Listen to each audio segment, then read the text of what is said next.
பிஸ்மில்லாஹிர்ரஹ்மானிர்ரஹீம். இஸ்லாத்தை பற்றி மாற்று மதத்துக்காரர்கள் அறிய வேண்டும்.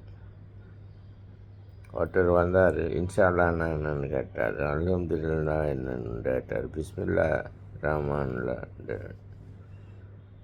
இப்படி பல கேள்விகளை அடுக்கிக் கொண்டே போனார். நான் அதற்கு பதில் சொன்னேன்.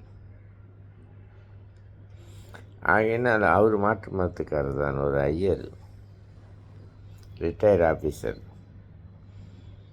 அந்த மாதிரி நீங்கள் இஸ்லாத்துக்குள்ளே புகுந்து நீங்கள் உங்கள் மதத்தில் இருங்க, இஸ்லாத்துடைய மதத்தை பற்றி ஒரு நல்ல விஷயங்களை கேட்டுக்கொள்வதில் உங்களுக்கு என்ன இருக்கிறது? முக்கால்வாசி உங்கள் மார்க்கத்திலும் எங்கள் மதத்திலும் எல்லாம் ஒரே மாதிரித்தான் இருக்கும். சில அடிப்படையான கோட்பாடுகளை மட்டும் அது மாற்றும்.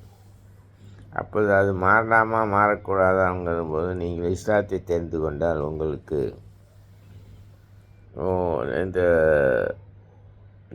ஏன் இஸ்லாத்தை மக்கள் விரும்புகிறார்கள்?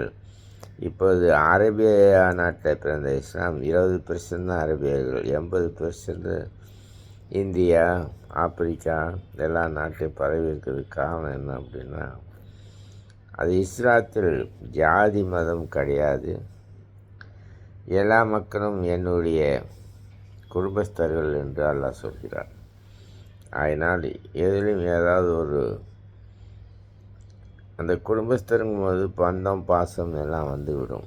ஆகையால் அதை கொண்டு நீங்கள் நல்ல உபதேசங்களை பெற்று நல்லவராகி நாங்களும் உங்களுடன் நீங்களும் எங்களுடன்